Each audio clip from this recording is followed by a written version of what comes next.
Welcome प्यारे बच्चों, स्वागत आपका। मेरे साथ जल्दी जुड़ जाइए, मुझे पता चले ऐप में कौन कौन जुड़ा हुआ है।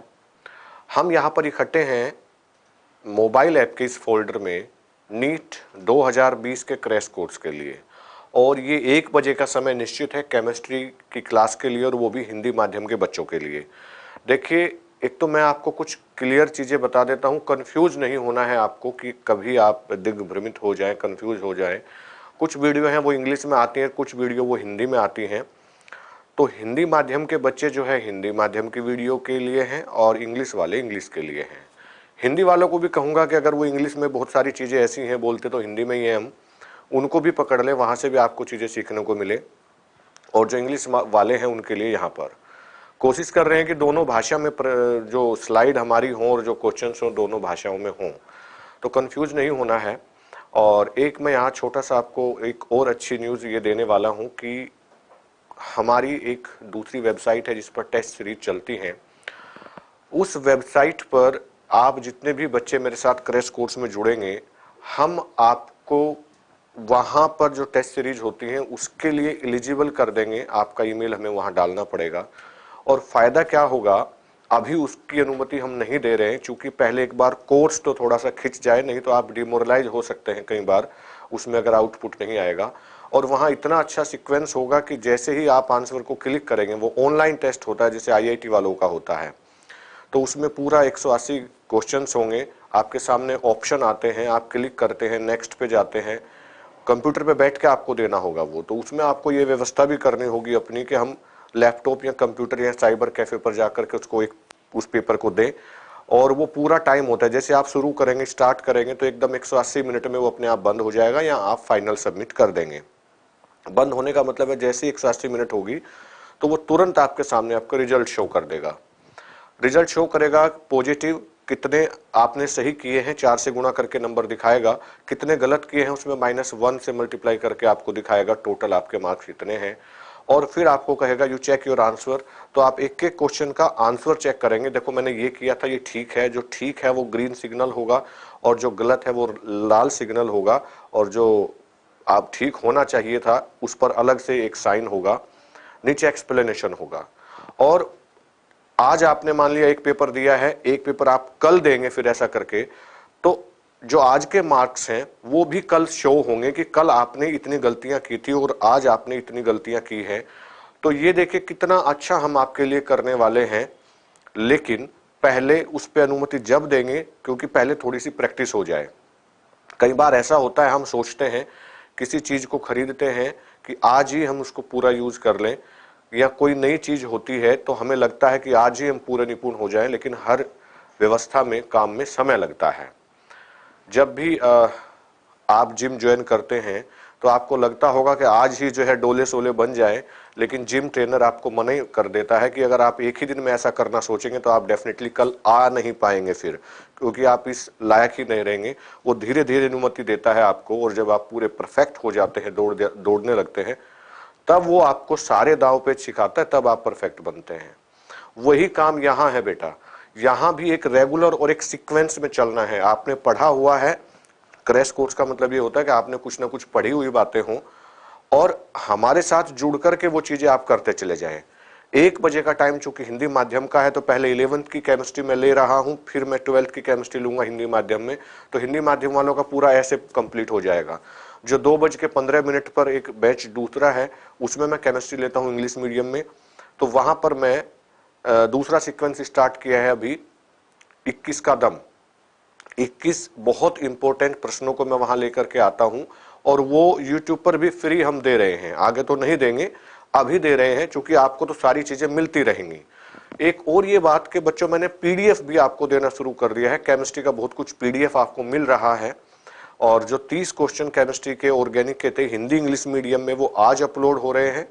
कल मैंने आपको एक टेस्ट दिया था, उसके अभी आपको आंसर की नहीं मैंने दी है। मैं चाहूंगा कि आपकी तरफ से भी आउटपुट हो, क्योंकि जब तक आप इन्वॉल्व नहीं होंगे बात नहीं बनेगी।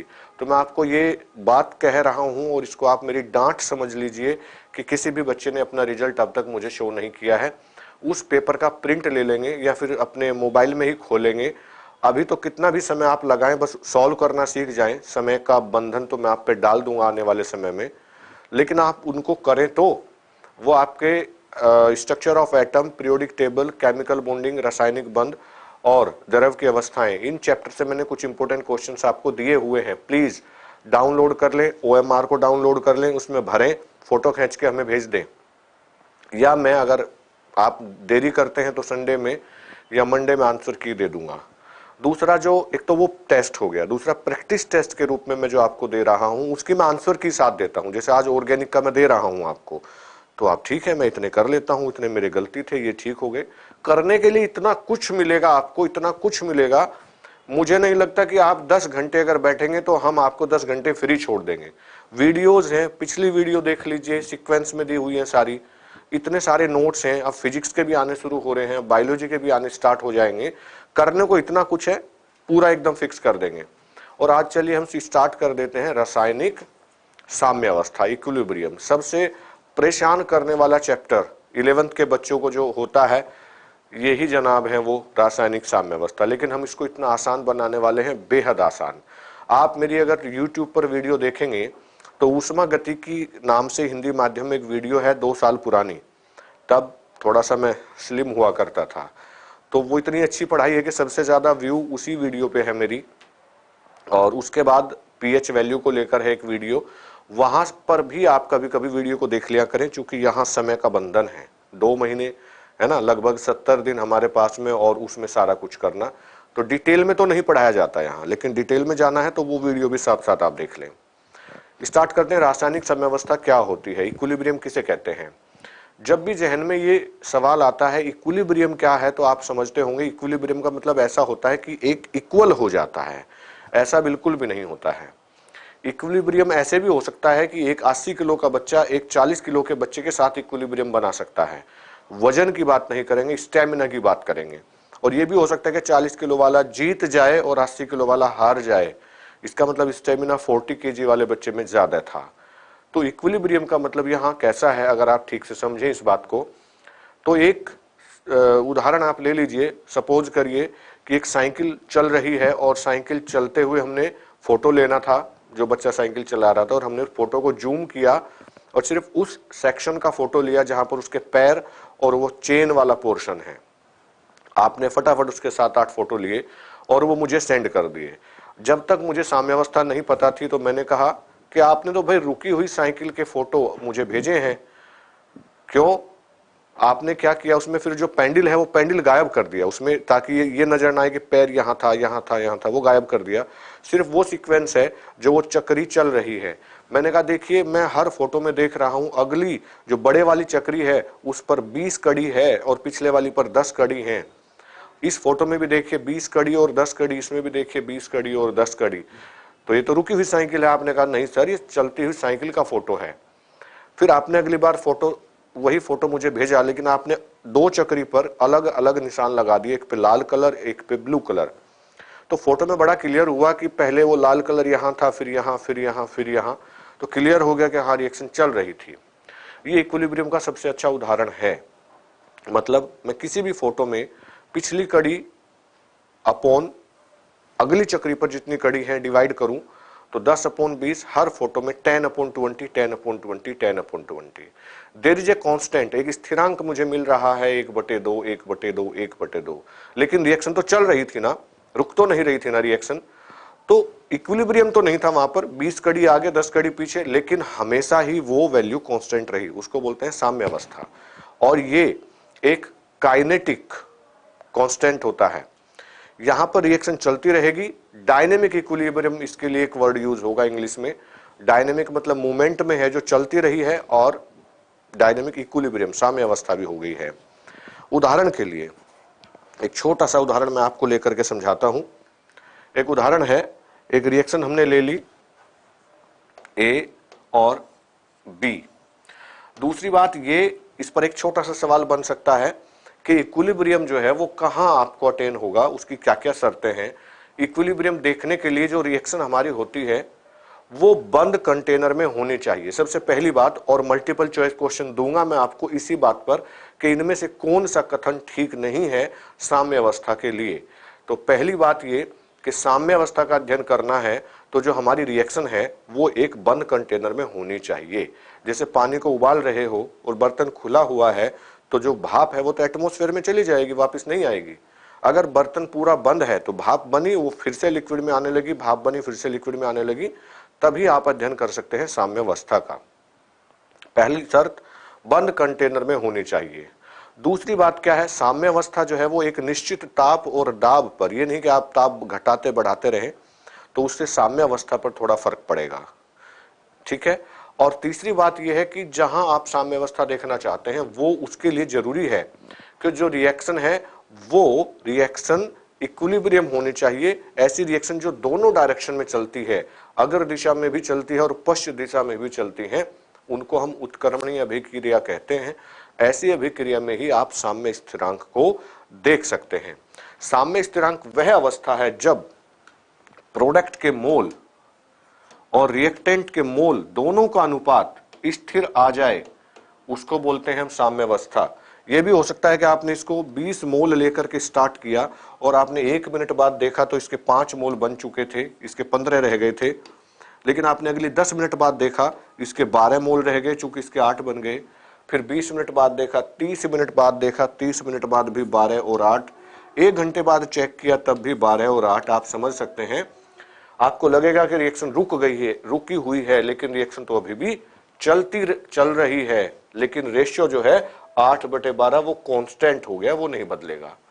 जैसे ही उत्पाद के मोल और रिएक्टेंट के मोल दोनों का रेशियो एक कांस्टेंट हो जाता है तो आप कह सकते हैं कि रिएक्शन इक्विलिब्रियम पर आ चुकी है।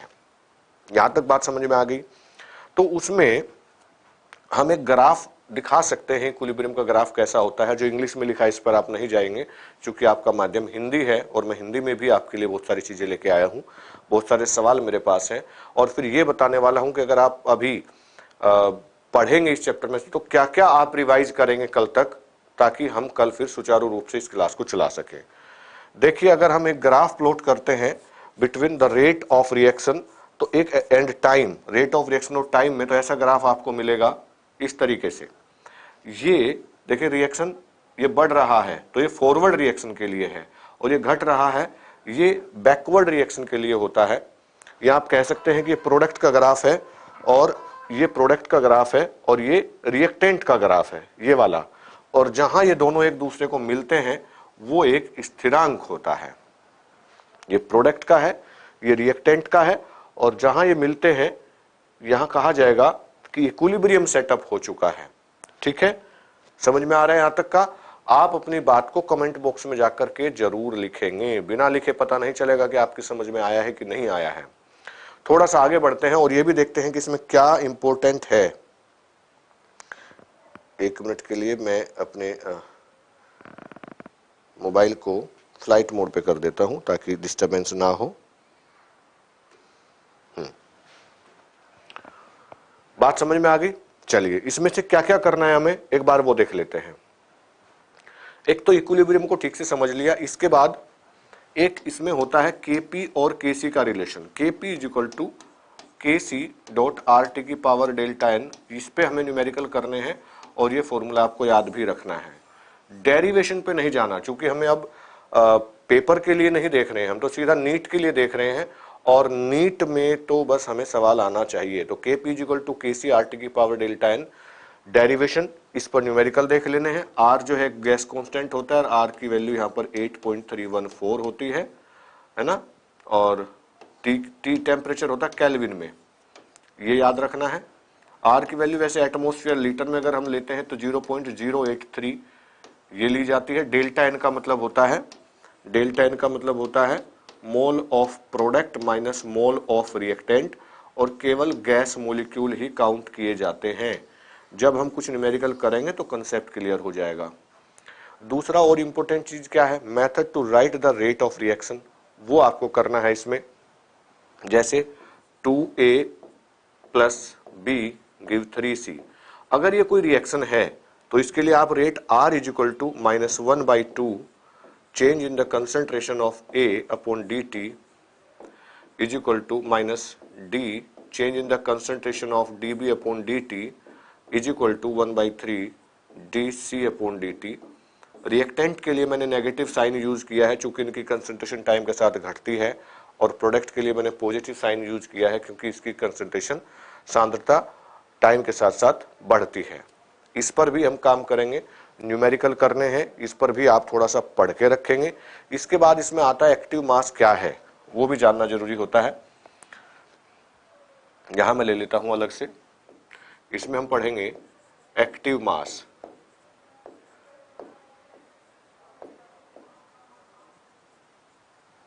ये सक्रिय द्रव्यमान, और इसके बाद हम पढ़ेंगे इसमें law of mass action. Hindi में इसको बोलेंगे सक्रिय द्रव्यमान का नियम। सक्रिय द्रव्यमान का नियम, ये आप एक बार रिवाइज करके रख लेंगे। और मैं आपको बता दूं कि मैंने पूरे जो नोट्स हैं इस चैप्टर के वो पीडीएफ की फॉर्म में ऑलरेडी दिए हुए हैं यहीं ऐप में, जहां आप वीडियो देख रहे हैं। जब वापस जाएंगे केमिस्ट्री सेक्शन में क्लिक करेंगे तो इधर पीडीएफ लिखा है, क्लिक करेंगे, ढूंढ लेंगे, इक्विलिब्रियम नाम से फाइल है। हिंदी और इंग्लिश दोनों माध्यम में नोट्स हैं। हिंदी सपोर्टिव हिंदी है, इंग्लिश में ज्यादा है, तो उसको निकाल लेंगे, उसको पढ़ेंगे, अंडरलाइन करके उनको पढ़ेंगे आप। गुलबर्ग एंड वागे ने इसको दिया था सक्रिय द्रव्यमान का नियम। उसके बाद हम पढ़ने वाले हैं ली चैटलियर प्रिंसिपल। ली चैटलियर प्रिंसिपल, इसको बोलते हैं ला सातलिए का नियम। ला सातलिए का नियम। और इसमें बहुत इंपॉर्टेंट चीज एक है, K1, K2, K3, इस तरीके के बहुत सारे स्थिरांक है, अभिक्रिया के स्थिरांक, तो उनमें आपस में रिलेशन कैसे निकालते हैं, बेहद इंपॉर्टेंट सवाल है, नीट में पूछा जा चुका है। 2019, 2018, 18 या 17 में से कोई एक साल पूछा है। इस पर भी हम सवाल करेंगे, और मैं ये पक्का करा देता हूं आपका, पहले यही पक्का कर लेते हैं, उसके बाद में हम ला सातलिए का नियम, ये सब बाकी चीजें करेंगे। ये केमिकल इक्विलिब्रियम है, इसके बाद में आयनिक इक्विलिब्रियम होता है, उसमें हम पढ़ने वाले हैं पीएच वैल्यू क्या होती है, और पीएच के बहुत सारे तरीके हैं न्यूमेरिकल निकालने के वो। और एक दिन इसी में आपको मैं सिखा दूंगा कि लोग और एंटी लोग को कैसे यूज करना है, क्योंकि वो चीज आपको काम आने वाली है आपके 12th में भी, 12th के 3rd चैप्टर इलेक्ट्रोकेमिस्ट्री में और 4th चैप्टर केमिकल काइनेटिक्स में। ठीक है, ये वाला सिखा देता हूं अब मैं आपको, कम से कम एक चीज तो समाप्त होगी। देखिए सवाल कैसा आया था और क्या पूछा जाता है, ये हटा देता हूं मैं। एक न्यूमेरिकल आया था आपका, उसमें लिखा था कि एक अभिक्रिया है N2 + 3H2 और इससे हमें बन रहा है 2NH3। ये इसमें जितने भी रिएक्टेंट हैं वो सब गैसीय अवस्था में हैं, ये सब गैस अवस्था में है। ठीक है, इसके लिए अभिक्रिया का जो स्थिरांक है वो K1 है। दूसरी एक अभिक्रिया है, उसमें है NH3, ये डिसोसिएट हो रहा है ½ N2 + 3/2 H2 में, यहां पर भी सब गैस है। इसके लिए जो वियोजन, जो इसका स्थिरांक है वो K2 है। छोटा सा सवाल ले रहा हूं, लेकिन इसमें भी बच्चे कंफ्यूज होते हैं, कई बार घुमा के पूछा जा सकता है, मैं आपको बताऊंगा। सवाल ये था कि K1 और K2 में रिलेशन क्या होगा, K1 और K2 का रिलेशन क्या है। 4 ऑप्शन दिए हुए थे, K1 = 1/2K2 और K2 = 2K1, इस तरीके से 4 ऑप्शन थे। पहले हम अपना कर लेते हैं। देखिए, जब आप इसका कांस्टेंट K लिखेंगे, इतना तो आपने पढ़ ही लिया है, K1, तो होता क्या है, प्रोडक्ट अपॉन रिएक्टेंट, प्रोडक्ट की कंसंट्रेशन अपॉन रिएक्टेंट की कंसंट्रेशन। प्रोडक्ट क्या है आपका, प्रोडक्ट है आपका NH3, और जो कोफिशिएंट होता है यहाँ पे 2 लिखा हुआ है, वो स्क्वायर में जाएगा, NH3 का स्क्वायर अपॉन, ये हो गया आपका NH3 का स्क्वायर, और अपॉन रिएक्टेंट है आपका N2, इसकी कोई कोफिशिएंट नहीं है, और H2 का कोफिशिएंट है 3/2, आप देख रहे हैं H2 के पहले लिखा हुआ है, इस तरीके से लिख लिया और समीकरण नंबर बना दिया इसको 1। यहां तक समझ में आ गया बच्चों? कमेंट बॉक्स आपका खुला हुआ है, उसमें आप कमेंट कर सकते हैं, लेकिन मैं तो इस क्लास के बाद देखूंगा, मुझे पता है कि जहां जहां दिक्कत आएगी मैं क्लियर कर दूंगा इसको। अब इसके लिए देखिए, इस समीकरण के लिए मुझे K2 लिखना है। K2 इज इक्वल टू, कैसे लिखूं भाई? K2 is equal to product तो अब की बार में ये है ना, नाइट्रोजन और हाइड्रोजन, तो N2 का कोफिशिएंट है 1/2, तो इसकी पावर 1/2 लिखा मैंने, और हाइड्रोजन का कोफिशिएंट है वहां 3/2 नहीं था, आपने बताया ही नहीं, वहां 3 था, देखिए 3/2 नहीं लिखा है, H2 पे लिखा है 3, ये लिखा है यहाँ पे, H2 से पहले 3 लिखा हुआ है, तो H2 की पावर 3, लेकिन यहां पर H2 की पावर 3/2 है, तो यहां पर मैंने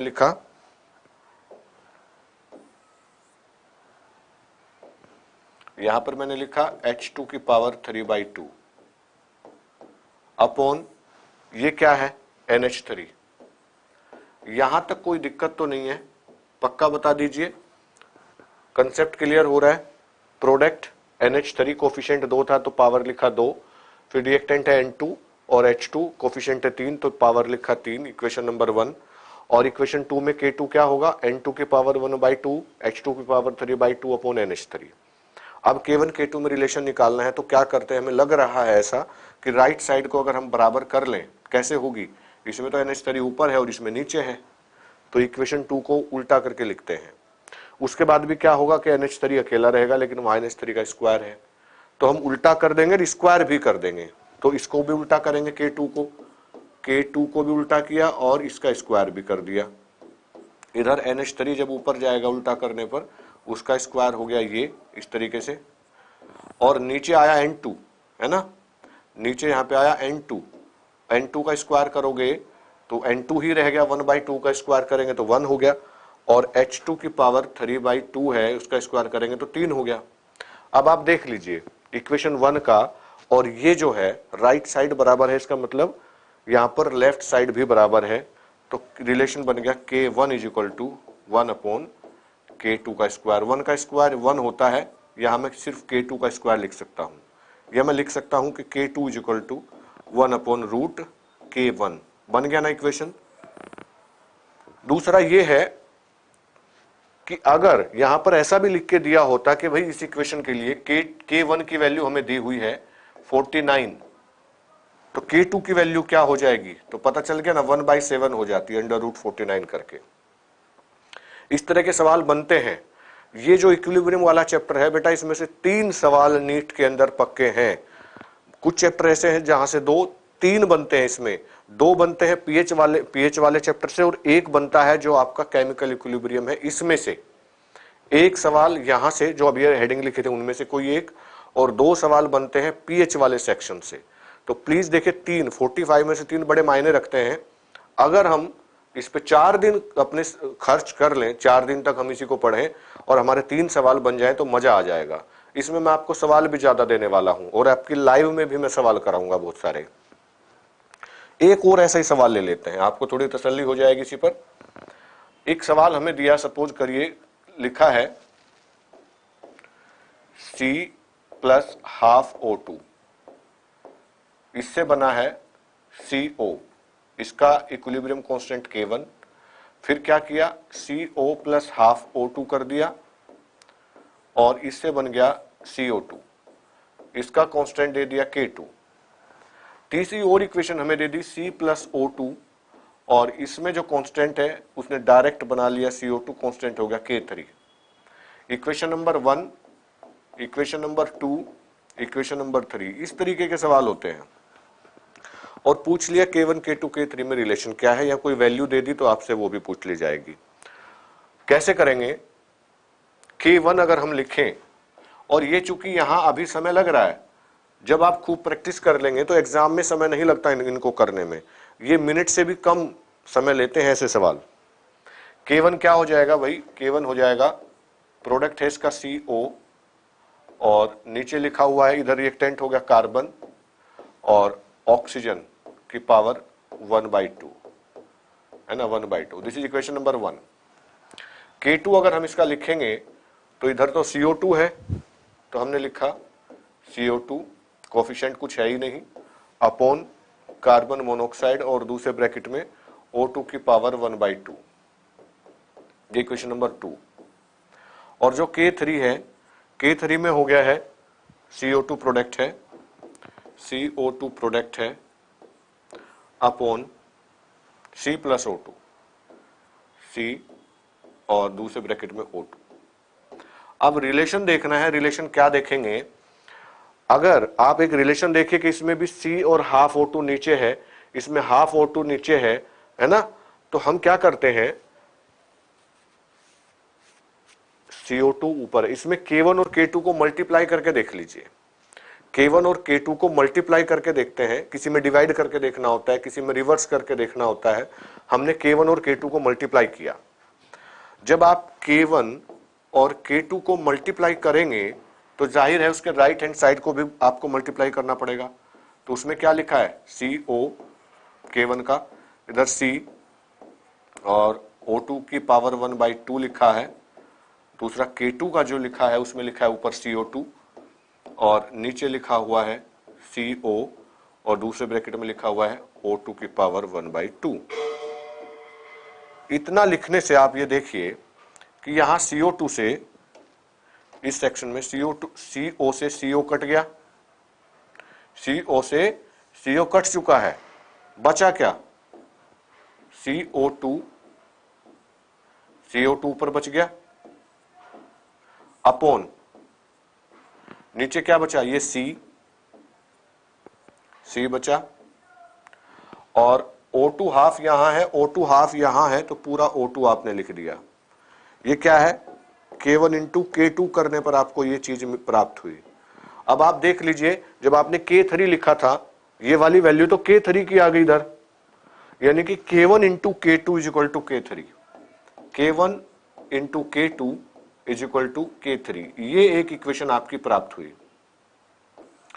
पक्का कर लेंगे ना, प्रोमिस कर लीजिए। ऐसा सवाल अगर आ गया तो ऐसा सवाल आपने छोड़ना नहीं है, इतने बढ़िया से मैंने समझाया है। आप इसको 2 बार इसको देखेंगे वीडियो को, अगर आपको दिक्कत आती है 2 बार देखेंगे और अपनी किसी भी किताब में से 4 बार ऐसे 4 क्वेश्चन कर लेंगे। नहीं तो जो एकलव्य के नोट्स हैं PDF में, आप उनको पूरा डाउनलोड करेंगे तो उनमें एक्सरसाइज भी है नोट्स में। सिर्फ नोट्स ही नहीं है, हर चैप्टर के बाद में एक्सरसाइज भी आप देखिए, और मैंने ही इंपॉर्टेंट क्वेश्चन सेलेक्ट करके उसमें फिट किए हुए हैं। तो आपको ऐसे 2-1 सवाल और वहां पर मिल जाएंगे, उनको भी सॉल्व करना है। आंसर की भी उनकी दी हुई है। इससे बेहतर क्या हो सकता है और, है ना। अगर कोई बच्चा सोच लेता है कि नहीं मुझे तो करना ही नहीं है, तो फिर तो होगा नहीं। और इतनी कम फीस में सिर्फ मेरा टारगेट और हमारी पूरी टीम का टारगेट यही था कि हमारी पहुंच वहां हो जहां वो लोग नहीं पहुंचते, जो बहुत इंग्लिश मीडियम में और बहुत हाई फाई क्लास के लिए वो करते हैं। तो हमने इसी वजह से ये कहा कि नहीं, फीस को हम इस लायक लेके आते हैं कि मेरे गांव के बच्चे, मेरे देहात के बच्चे और वे बच्चे जो खेती से जुड़े हुए हैं, जिनके माँ बाप मजदूरी भी करते हैं, वो भी हमारे कोर्स में जुड़े। बस आपने मेहनत करनी, अपने आप को प्रूव करना है। और कमेंट किया करो, आप वीडियो को, यूट्यूब वाली वीडियो जो होती है उनको शेयर किया करो, और अपने यार दोस्तों को भी कहो कि आओ ज्वाइन करते हैं। सबसे अच्छा तब होगा जब आपके आसपास कोई आपका एक ऐसा दोस्त हो जिसकी फ्रीक्वेंसी आपसे ज्यादा या आप जितनी हो, कम नहीं। आप उसको कहें तू भी आजा, मिलके पढ़ते हैं और हम दोनों बैठ के प्रैक्टिस करते हैं। अगर एक दिन 2 टॉपिक कराए गए तो एक टॉपिक तू रिवाइज करके आएगा, एक टॉपिक मैं रिवाइज करके आऊंगा। मैं तुझे पढ़ाऊंगा, तू मुझे पढ़ा। 10 सवाल तू मेरे लिए बना के लेके आ, 10 सवाल मैं तेरे लिए बना के लेके आता हूँ, फिर एक दूसरे को समझाते हैं। तो तब 2 दूनी 4 हो जाता है, बल्कि कई बार तो 2 दूनी 8 भी होने लगता है। तब ऐसा करके करिए बच्चों। मैं बहुत सारे तरीके आपको बताऊंगा। हमारे पास में महीने 2 हैं नीट के लिए, बना दीजिए अपना लास्ट अटेम्प्ट इसको। अब अगला सवाल हम ले लेते हैं, एक और क्वेश्चन ले लेते हैं। इस पर नहीं लेंगे, ये तो हो चुका है, ये मैंने करा दिया आपको। अभी मैंने एक लॉ ऑफ मास एक्शन बताया था, लेकिन हम देख लेते हैं हमारे पास में मटेरियल में क्या है। और ये ग्राफ, हाँ ये एक ग्राफ है, इस तरीके का ग्राफ भी बन सकता है। Variation of concentration of the reactant and product. ये ग्राफ जो है प्रोडक्ट का होता है, चूंकि कंसंट्रेशन बढ़ती है टाइम के साथ, और ये रिएक्टेंट का होता है। और जहां जब दोनों पैरेलल चलने लगते हैं तो हम कहते हैं कि इक्विलिब्रियम सेटअप हो चुका है। इस तरह का भी ग्राफ बन सकता है। और एक बार नीट में पूछा गया था अमोनिया फॉर्मेशन का ग्राफ जब इक्विलिब्रियम सेटअप हो जाता है तो कैसा ग्राफ आता है? आपको पता है ना, नाइट्रोजन और हाइड्रोजन तो रिएक्टेंट है, तो नाइट्रोजन और हाइड्रोजन के लिए अगर आप ग्राफ लेते हैं तो नाइट्रोजन का ग्राफ ऐसे आएगा, घटेगा, इसका भी ग्राफ ऐसे आएगा, हाइड्रोजन का घटेगा, और NH3 फॉर्मेशन होता है तो उसका ग्राफ कैसा आएगा? वो इस तरीके से होगा। ढूंढने पर मिल जाएगा, 4 ऑप्शन जब दिए होंगे आपको। इक्विलिब्रियम फिजिकल प्रोसेस, ये इक्विलिब्रियम समझाया है कि इक्विलिब्रियम जो होता है वो एक प्रोसेस की स्थिति का प्रतिनिधित्व करता है जिसमें सिस्टम के तापमान, दाब, एकाग्रता जैसे गुण समय बीतने के साथ कोई परिवर्तन नहीं दिखाते हैं। यदि विरोधी प्रक्रियाओं में केवल भौतिक परिवर्तन शामिल है तो संतुलन को भौतिक संतुलन कहा जाता है। ये सारी चीजें मैं बता चुका हूं, इससे हमें ज्यादा कोई वो नहीं करना है, ये हो चुका है इक्विलिब्रियम। हेनरी का नियम आता है, इस चैप्टर में भी पढ़ाया जाता है, और 12th के आपके सॉल्यूशन विलियन वाले चैप्टर में भी ये वाली चीज पढ़ाई जाती है, हेनरी का नियम। हेनरी का नियम एक तो ये सिर्फ अगर आप गैस और लिक्विड का कॉम्बिनेशन लेते हैं तभी लागू होता है। पहली बात ये पूछ लिया जाएगा, हेनरी का नियम किसके लिए लागू होता है?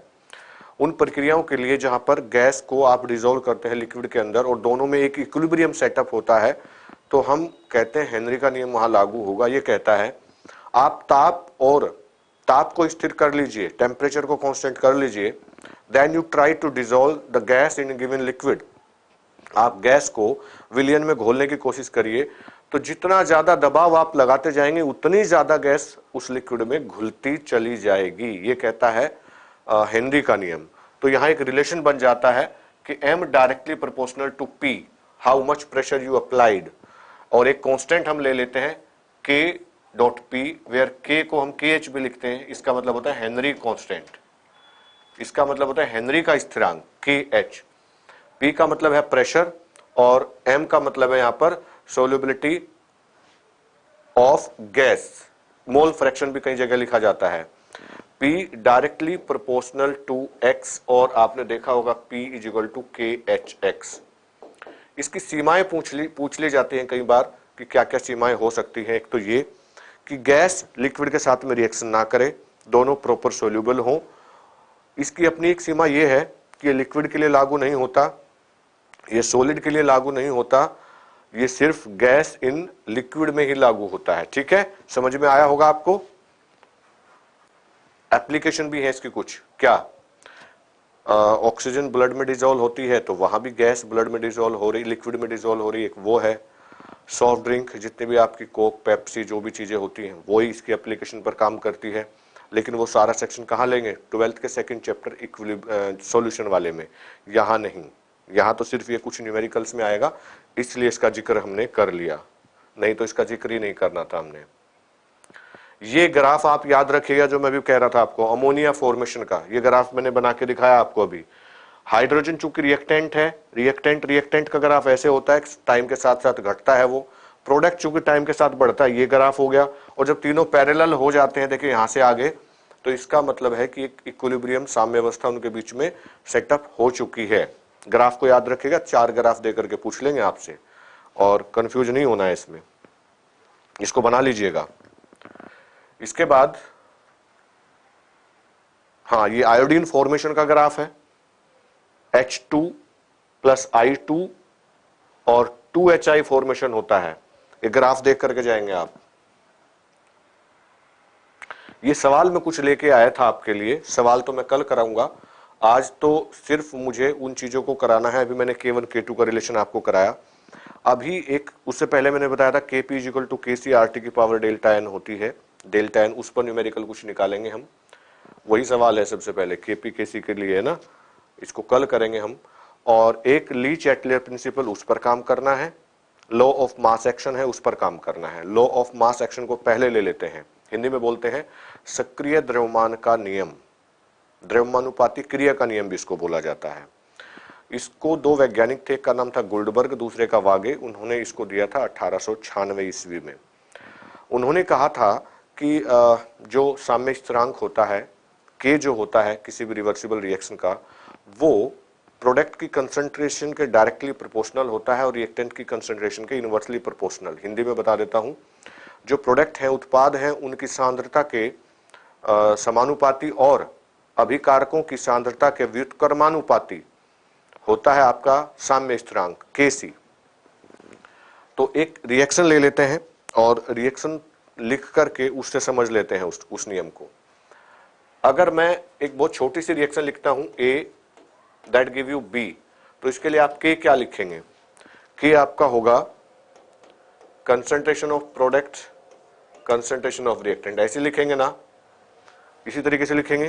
तो K जो है वो देखिए प्रोडक्ट की सांद्रता के अनुक्रमानुपाती है और अभिकारक की सांद्रता के व्युत्क्रमानुपाती होता है। इसमें यह भी कहा गया कि जो रेट ऑफ रिएक्शन होता है, जब रिएक्शन फॉरवर्ड डायरेक्शन में जा रही थी तो रेट ऑफ फॉरवर्ड रिएक्शन को RF में लिखूं directly proportional to the concentration of reactant, और जब रिएक्शन बैकवर्ड डायरेक्शन में आ रही है तो वहां B जो है वो एज ए रिएक्टेंट काम करेगा। तो बैकवर्ड रिएक्शन के लिए RB directly proportional to the concentration of B। जब इक्विलिब्रियम सेटअप हो जाएगा तो उस कंडीशन में क्या होता है, RF इज इक्वल टू होता है RB, ये हो जाता है। और यहां इसको इक्विलिब्रियम साइन को हटाने के लिए आप कम से कम एक कांस्टेंट तो लेंगे ही ना, KF, इसमें क्या लेंगे KB। तो जब RF is equal to RB तो definitely you can write KF A की concentration is equal to KB B की कंसंट्रेशन। KF और KB को एक तरफ ले लेते हैं तो KF अपॉन KB आप लिख सकते हैं इज इक्वल टू B की कंसंट्रेशन और नीचे A की कंसंट्रेशन। KF अपॉन KB उसको आप बोलते हैं K, तो रिलेशन यही बन गया आपका।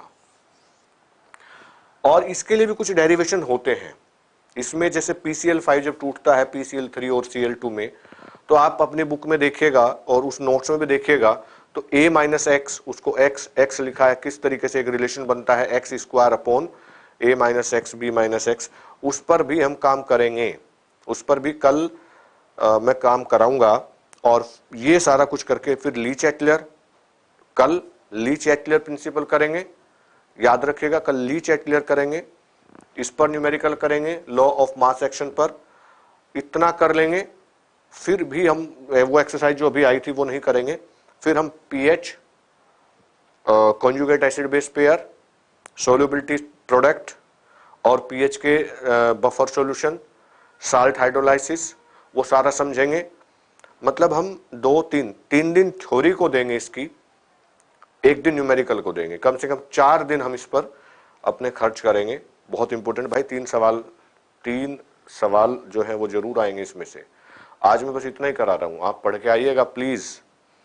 आज आपकी फिजिक्स की सॉरी बायोलॉजी की भी क्लास है, थोड़ा सा टाइम टेबल डिस्टर्बेंस हो रहा है हल्का सा कहीं, आपके लिए सारी चीजें व्यवस्थित करेंगे। आपका सहयोग अपेक्षित है और आपकी मेहनत उससे भी ज्यादा मिलकर के एक नया इतिहास रचेंगे हम। Thank you very much, bye.